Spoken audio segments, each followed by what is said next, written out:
Ano mas gusto mo? Malunod, masunog, lapain ng hayop o unti-unting mamatay sa ospital? Hindi mo mapipili ang katapusan mo, pero alam natin ang pinakamasaklap na mga paraan ng pagkamatay ayon sa agham.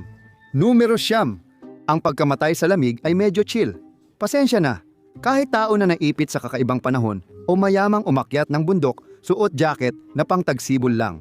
Marami nang namatay sa lamig sa kasaysayan, pero ayon sa agham, hindi pala ganoon kasama ang mamatay sa lamig kahit mukhang brutal. Nagsisimula ang hypothermia kapag bumaba ang temperatura ng katawan sa 95 Fahrenheit na nagdudulot ng panginginig at pagkalito. Posibleng makaramdam ka ng matinding pagod at lamig sa balat. Habang lumalala ang hypothermia, hindi ka na masyadong nilalamig, humihinto ang panginginig at tumitindi ang pagkalito. Maaaring makaramdam ka ng matinding init na parang nagbibigay saya bago hindi na makabalik. Minsan, parang sobra ang init. Tinatawag itong paradoxical undressing, kung saan ang mga taong nilalamig hanggang mamatay ay nagkakagawang maghubad. Isa pang nakakakilabot na detalye sa Dyatlov Pass ay natagpuang kalahating hubad ang mga hiker sa sobrang lamig. Ang susunod na uri ng pagkamatay ay mas masakit, kakaiba, at talagang nakakahiya. Numero 8. Sunod ay tungkol sa mga hayop at siyentipikong si Dr. Kamatayan, pero huwag mag-alala, mabait siya. Si Roger Bayard ay isang Australianong forensic pathologist na kadalasang nakakaranas ng kakaibang mga pagkamatay. Nakaranas pa siya ng isang matandang babae na brutal na pinatay ng isang tandang. Alam namin, paano nga ba nangyari yon? Sabi niya, may isang matandang babae sa likod ng bahay na nangongolekta ng itlog. Ang mga tandang, sa pagkakaalam ko, ay masasamang nilalang. Tinuka siya nito at may varicose veins siya, kaya tinuka lang nito ang kanyang binti. Namatay sa pagdurugo ang matandang babae habang sumisigaw ang tandang sa kanya. Nakakahiya, pero masasabi bang isa ito sa pinakamasasamang paraan ng pagkamatay? Hindi namin iniisip iyon, pero mas madalas itong mangyari lalo na sa may varicose veins na mayroon ang isa sa 4 na Amerikano. Naranasan din ni Dr. Kamatayan ang mga kaso na aksidenteng pinatay ng pusa ang amo tulad ng ginawa ng mamamatay taong tandang. At kung ikaw ay may chronic venous insufficiency, mahalaga ring malaman mo ito. Sabi ng doktor, kung may varicose veins ka at nasugatan, humiga, takpan ng daliri ang sugat at itaas ang paa para maligtas ka. Madalas naglalakad ang mga tao nang natataranta, kaya sila namamatay sa pagdurugo. Ang lubos na hindi kailangang masakit at nakakahiya pang pagkamatay ay talagang masama. Sige na, agham. Alam naming kaya mo pang gawing mas malalayan. At mas malala pa ang susunod nating paraan ng pagkamatay.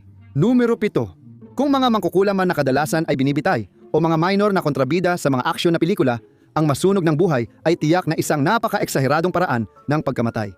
At maliban na lang kung ikaw ay nagpapalibing sa pamamagitan ng cremation sa sarili mong kagustuhan, hindi talaga maganda na maging isang tumpok ng usok at abo. Kailangan nating gamitin ang agham para sagutin kung gaano kasama talagang mamatay sa ganitong paraan, sa kabila ng reputasyon nito. Alamin natin gamit ang Science Mobile. Ayon sa pag-aaral noong 2024, bagamat masakit ang mamatay sa pagsunog, hindi mo nararamdaman lahat ng bahagi ng pagkamatay. Ayon sa pag-aaral, nagsisimula agad ang pinakaunang yugto kapag nadikit na ang apoy sa katawan ng biktima. Mabilis na sinusunog at sinisira ng apoy ang pinakalabas na bahagi ng balat, na tinatawag na epidermis. Sa loob ng 5 minuto, ang mas makapal na ilalim na bahagi ng balat na tinatawag na dermis ay magsisimula ng lumiit at maghiwa-hiwalay na magpapahintulot sa taba na lumabas mula sa katawan. Sinisimulan kang lutuin ang katawan mo mula labas papasok. Iyon pa lang ang umpisa. Sumunod, sumasakit at kumukontrata ang mga kalamnan mo. Mabuti na lang, hindi ito nagtatagal. Ang isang tao na nagiging parang kandilang tao ay nakakaramdam ng matinding sakit sa simula. Pero nawawala ito kapag nasira na ang mga nerve endings sa ilalim ng balat. Basta na lang humihinto ang sakit. May gusto pa bang kumain ng Kentucky Fried Chicken? Masakit, hindi kailangan. At nakakahiya ang ganitong kamatayan. Pero bagong simula pa lang ang siyensya. Kung mabilis makita ang katawan mo matapos malunod, mas maganda pa rin ang itsura nito kaysa sa namatay sa sunog, lalo na kung vain ka. Sa kabila ng romantisadong paglalarawan ng pagkalunod sa media, mas malala pa ito kaysa mamatay sa sunog gaya ng pyro. Tanungin natin ang agham kung paano gumagana ang pagkalunod sa biolohiya. Nakakatakot dahil sinusubukan kang iligtas ng katawan mo pero ito rin ang pumapatay sa iyo. Nangyayari ito sa ilang yugto. Una, ang pagtigil ng paghinga na automatikong ginagawa ng katawan kapag unang lumubog sa tubig. Kapag matagal mong pinipigil ang hininga, nagkakaroon ng hypoxia o kakulangan ng oxygen sa mga tissue. Sa isang punto, hahantong ito sa pagkawala ng malay. At kung hindi ka maililigtas, dito ka na magsisimulang lumubog mula rito. Asahan mo ang bradycardia, mabagal na tibok ng puso at tubig na papasok sa katawan na magpapabasa sa baga. Sa prosesong ito, makakaranas ka ng matinding takot at hirap sa loob ng ilang minuto habang nauubos ang lakas mo.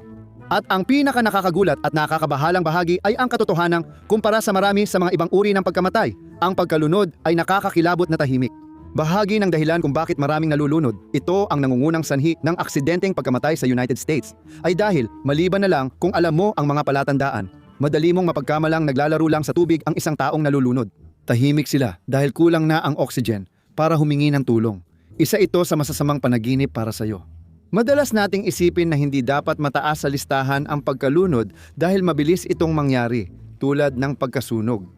Hindi tulad ng kamatayan na tumatagal ng ilang oras ayon sa siyensya. Number 5, ang malibing ng buhay ay isa sa pinaka nakakatakot na pagkamatay.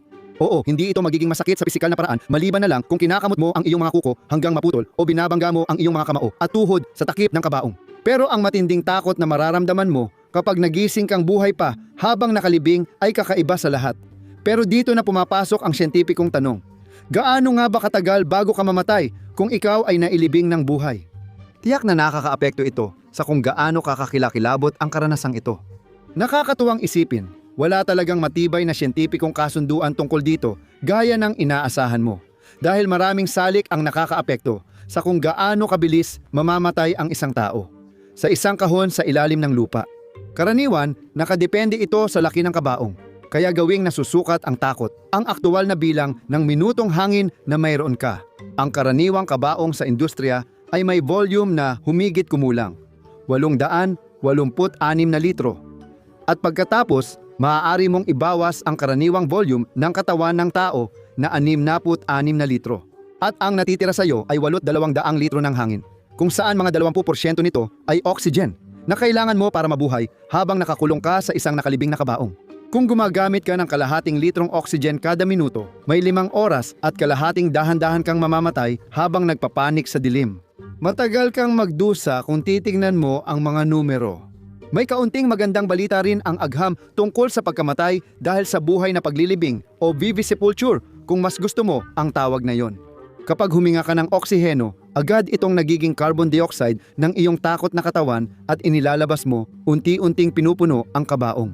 Ang dami ng carbon dioxide ay magdudulot ng hilo, antok, at tuluyang pagkawala ng malay bago ka mamatay. Ayon kay Ellen Arlef, ang Professor Emeritus sa Universidad ng Chicago sa Pulmonary at Critical Care Department, wala talagang magagawa ang isang taong inilibing ng buhay. Maaaring maramdaman mo ang pagkasakal at nakakatakot iyon, sabi ni Leff. Pero sa huli, hindi ka namalay. Salamat sa nakakaaliw na salita, Profesor. Pero ang nakakatakot na katotohanan ng ating kamatayan na pinatunayan ng agham ay hindi rin makapagbibigay ng ginhawa. Numero 4, kahit anong sabihin ng mga nagbebenta ng uso-using dieta, kailangan pa rin natin ng pagkain bilang pangunahing pangangailangan. Minsan, hindi nakakakain ang mga tao dahil sa kahirapan, tagutom o pagpatay ng lahi. Ang gutom ay naranasan ng daan-daang milyon o bilyon sa kasaysayan ng sangkatauhan. Kahit sinong siyentipiko ay sasang-ayon, base sa kasaysayan at kasalukuyang mga pangyayari, na napakasakit at mahirap mamatay sa gutom. Bagamat ang eksaktong tagal ng panahon na walang pagkain bago mamatay ay malaki ang pagkakaiba-iba, depende sa tao at sa kanilang natatanging pisyolohikal na pangangailangan. Ang karaniwan ay nasa 3 linggo. Hindi ito pwedeng subukan ng siyentipiko sa kontroladong kapaligiran dahil labag sa etika ang gutumin ang tao hanggang mamatay para lang sa pag-aaral. Una, kakainin ng katawan mo ang sariling taba at kalamnan. Kapag naubos ang enerhiya ng utak, lalabas ang mga problemang psikolohikal.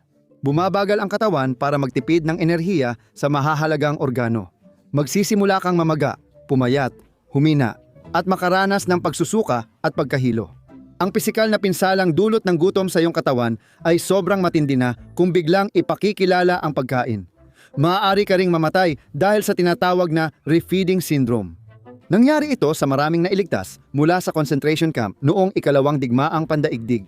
Ayon kay Dr. Omar Abdelmanan, isang British-Egyptian na pediatrician at neurologist, ito ay isang napakabagsik at mabagal na kamatayan. Unti-unti kang namamatay at may tatlong mas malalang paraan pa ng pagkamatay. Nauuhaw ka ba? Di ka mauuhaw pagpapunta na sa susunod nating kamatayan, numero 3. Kung mapunta ka sa masamang sitwasyon laban sa isang fox, paniki, o kahit isang sobrang agresibong ardilya na parang may kakaibang kilos. Kung di ka updated sa bakuna, baka makuha mo ang isa sa pinakanakakatakot na sakit, ang rabies. Halos 99% ng rabies sa tao ay dulot ng kagat at kalmot ng aso na pumapatay ng 10,000 kada taon. Kung inatake ka ng isang asong ulol, kailangan mong pumunta agad sa ospital para makatanggap ng post-exposure prophylaxis o post-exposure prophylaxis. Kung hindi mo ito makuha, may dalawa kang posibleng maranasan: galit na rabies at paralitikong rabies. At pareho itong nakakatakot na paraan ng pagkamatay. Ayon sa World Health Organization, 80% ng kaso ng rabies ay galit na rabies. Nagiging sanhi ito ng sobrang pagkaaktibo, pagkamadaling magulat, guni-guni, kawalan ng koordinasyon, at takot sa tubig o malamig na hangin. Walang tumatagal dito ng lampas ilang araw bago mamatay sa cardiorespiratory arrest. Pero mas bihira ang paralytic rabies. Mas mabagal, mas tahimik, at mas nakakabahala. Unti-unting napaparalisa ang kalamnan mula sugat hanggang mawalan ng malay at mamatay. Sa kahit anong kaso, masakit at matagal ang kamatayan mo. Ano pa kayang dalawang paraan ng pagkamatay ang mas malala sa rabies na may 100% fatality rate kapag hindi naagapan? Mabuti na lang, may sagot ang agham at siguradong matatakot ka. Pangalawa, kapag naapektuhan ka ng nuclear sakuna, malamang hahantong ito sa nakakatakot na kamatayan. Mas pipiliin mo pang masunog o malunod kaysa ma-expose sa napakalaking dose ng lumang ionizing radiation. Kapag tinamaan ka ng matinding radiation sickness, makakaranas ka muna ng mabibigat na kondisyon bago pumanaw. Ang malaking dose ay maaaring magdulot ng kamatayan sa loob ng ilang oras o buwan at mabilis kang magkakaroon ng 3 syndrome: cerebrovascular, gastrointestinal, at hematopoietic. Ibig sabihin, maaapektuhan ang daloy ng dugo sa utak, pagtunaw ng pagkain, at paggawa ng bagong selula ng dugo. Kailangan talaga ng katawan mo para gumana ng maayos, at doon pa lang nagsisimula ang kasiyahan. Lalong sasama ang kalagayan mo habang papalapit sa kamatayan. Maaari kang makaranas ng matinding pagsusuka, pagdurugo sa puwit at suka, madugong pagtatae, lagnat, mainit na balat, pagkalito at pagkalagas ng buhok sa loob ng ilang oras o araw. Masasama talaga ang mangyayari sa iyo. Noong 1900, si Hisashi Uchi, manggagawa sa planta ng kuryente sa Japan, ay nagpapadalisay ng uranium oxide. Matapos siyang malantad sa matinding radyasyon dahil sa isang aksidente, namatay siya pagkalipas ng mahigit 80 araw. Nakakabahala ang mga detalye ng kaso. Halos nawala na ang kanyang mga lymphatic blood cell at bone marrow, at nakaranas siya ng matinding pagsusuka, dehydration at pagtatae. Sa una ay may konting pag-asa pa, pero biglang lumala ang kanyang kalagayan. Unti-unting winawasak ng radiation sickness ang kanyang mga selula hanggang sa tuluyang masira ang kanyang DNA. Ibig sabihin, hindi na kayang gumawa ng katawan niya ng mga bagong selula para ayusin ang pinsala. Dahan-dahang nasira ang panlabas na bahagi ng kanyang balat. Hindi na siya nakapagsalita, hindi na rin makakain, at kalaunan, tuluyan siyang nawalan ng malay. Pumanaw siya matapos ang 83 araw dahil sa multiple organ failure. Ito ay isa sa pinaka-iconic at nakakagimbal na pagkamatay sa kasaysayan ng medisina at tiyak na napakasakit ng naranasan ni Ochi. Gayunpaman, ang isang magandang bagay ay halos wala na siyang malay sa mga huling linggo ng kanyang karanasan bago pumanaw. Kaya hindi siya tuluyang nagdusa sa buong panahon. Isa ito sa pinakadokumentadong nakakatakot na pangyayaring medikal. At ayon sa mga eksperto, may mas malala pa rito. Numero 1. Dadalhin tayo sa hari ng mga bangungot na ayon sa siyentipiko ay pinaka-nakakatakot at masakit na kamatayan. Hindi lang ito ang may pinakamalawak na sang-ayon ng mga siyentipiko sa sakit, ito rin ang pinakamalamang maranasan kung mamamatay ka sa ospital dahil sa matagal na karamdaman. Ang dalawang pinakakaraniwang sanhi ng kamatayan sa Estados Unidos ay sakit sa puso na kumikitil ng halos 681,000 buhay kada taon at ang ating lumang kaibigan na kanser na may halos 613,000 na namamatay kada taon. Sa 5 pangunahing sanhi ng kamatayan sa Amerika, aksidente lang ang hindi sakit.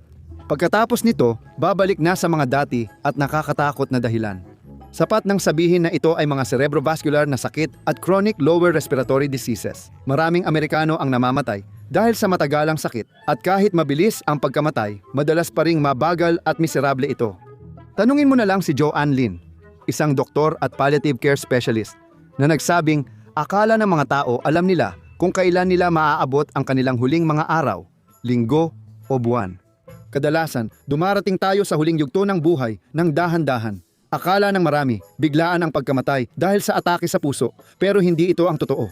Gusto ng mga tao na may kontrol sila sa kanilang buhay. Gusto nila ng kalayaan sa pagkilos at gumawa ng mga desisyon na magtatakda kung paano iikot ang kanilang buhay.